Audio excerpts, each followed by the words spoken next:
선비를 찾아서 일두 정여창 선생 편입니다.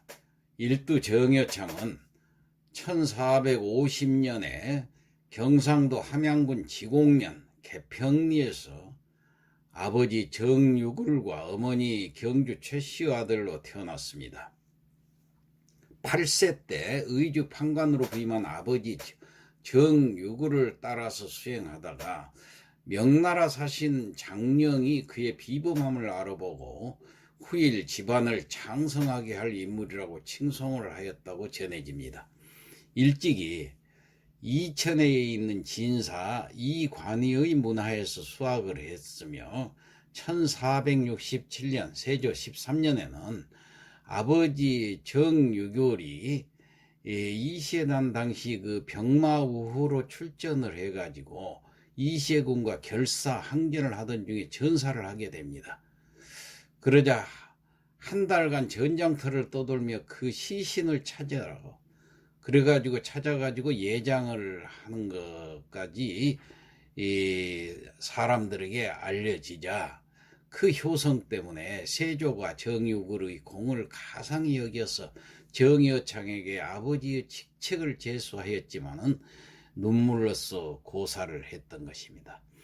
18세 때 아버지를 여의고 혼자서 학문을 익히다가 정갱필과 함께 전필제 김종직의 제자가 되어서 지리산에 들어가서 3년 동안 오경과 성리학을 연구를 해가지고 경명수행으로 이름이 떨쳤던 것입니다.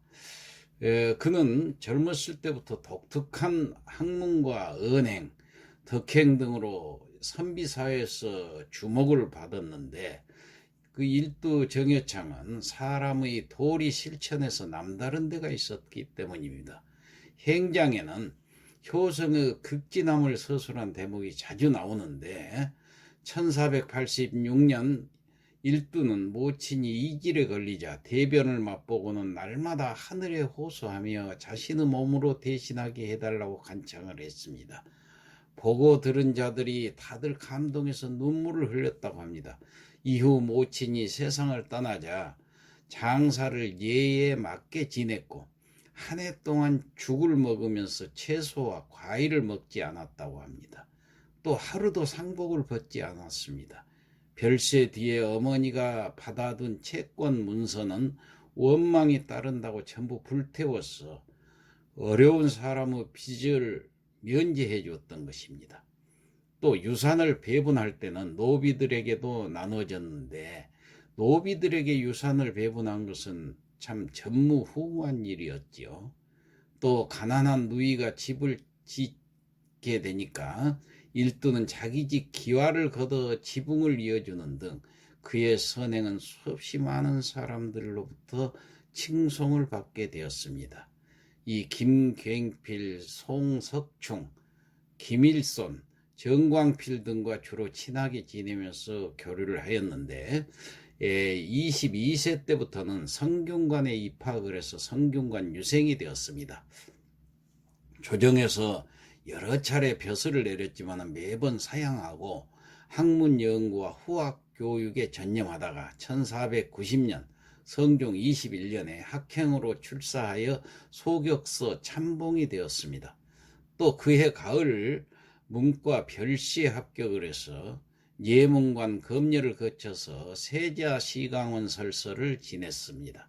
당시 세자사부의 한 사람으로 동궁이었던 연산군을 보필하였지만은 곧고 강직한 성품으로 인해서 그의 주목을 받지 못했습니다.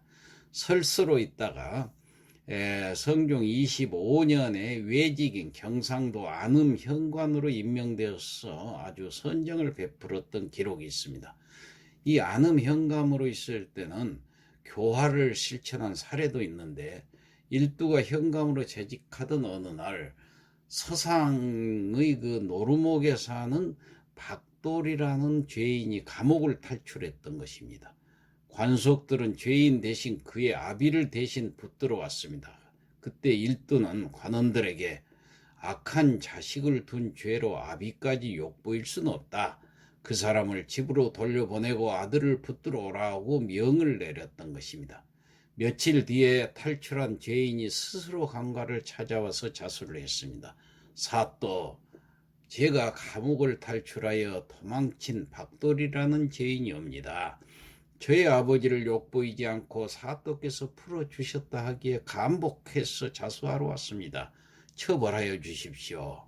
일두는 박돌이 자수하고 개가천선한 것을 인정해서 처벌하지 않고 방면을 해주었던 것입니다. 그 뒤 박돌은 거울에서 이름난 효자가 됐다고 합니다. 1498년 무오사화 때 김일손 등의 사초가 문제되어 정여창은 연산군의 스승이었음에도 불구하고 김종직의 문인이라는 이유로 연루되어서 함경도 종성에 유배되었습니다. 49세 된 일두는 기양지 두만강가 함경도 종성에서 관가의 화부 노릇을 했습니다.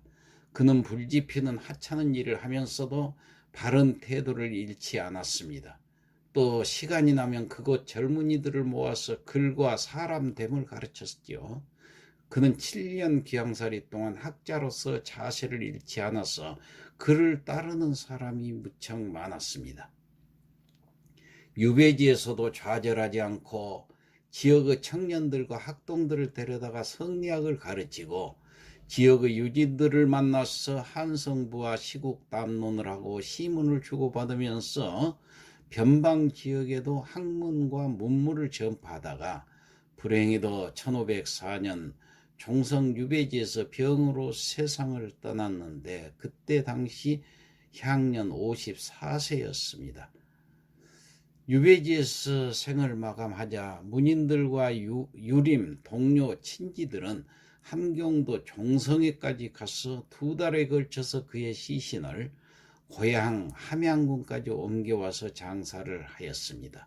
장기는 남계서원 뒤 경남 함양군 수동면 우명리 숭안동에 안장되어 있습니다. 그 후 갑자사화가 일어나자 그의 가장 가까운 친구 한원당 김갱필이 사사될 때 그도 따라서 부관 참시되었다가 그 후 1506년 중종 반정으로 복관되었던 것입니다.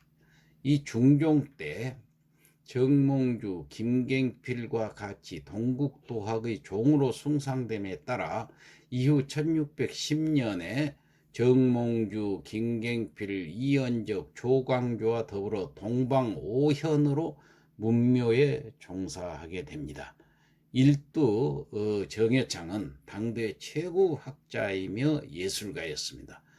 용학주소, 주객문답설, 진수잡저 등의 저서가 있었으나 무오사화 때 소각되고 지금은 정구가 엮은 문헌공 실기가 전할 뿐입니다. 그의 대표적인 시로 섬진강, 섬호정 풍광을 즐기면서 지은 한 시가 있는데 이를 시조로 번안해서 한번 읊어보겠습니다. 우리 시조를 되살린다는 자긍심을 가지고 이 시대의 선비가 되어서 가사를 따라서 함께 읊어보시기 바랍니다. 솔바람 부드러이 갯벌을 흔드는데 늦은 봄 화개골은 볼이 익어 가을 같네. 섬진강 배 띄워놓고 두류산을 바라본다.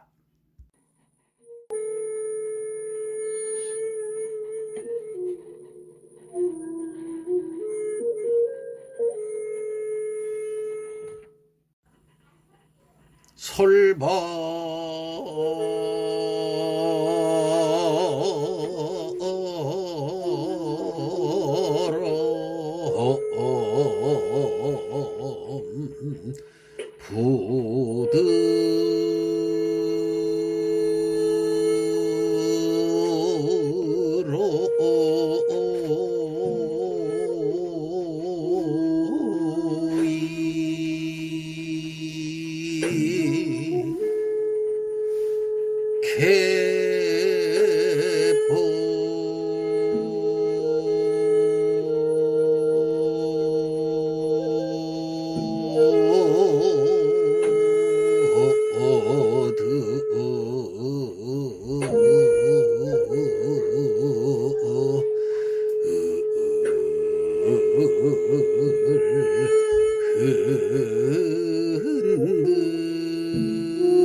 오른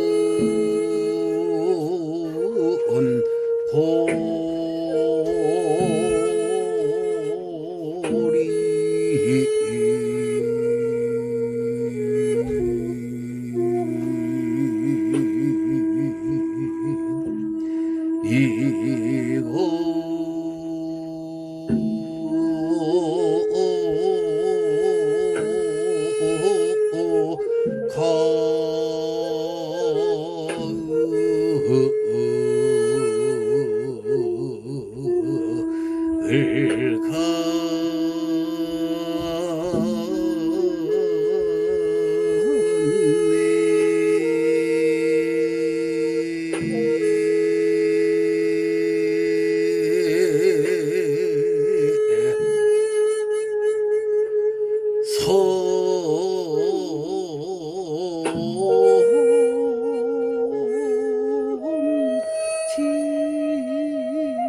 인공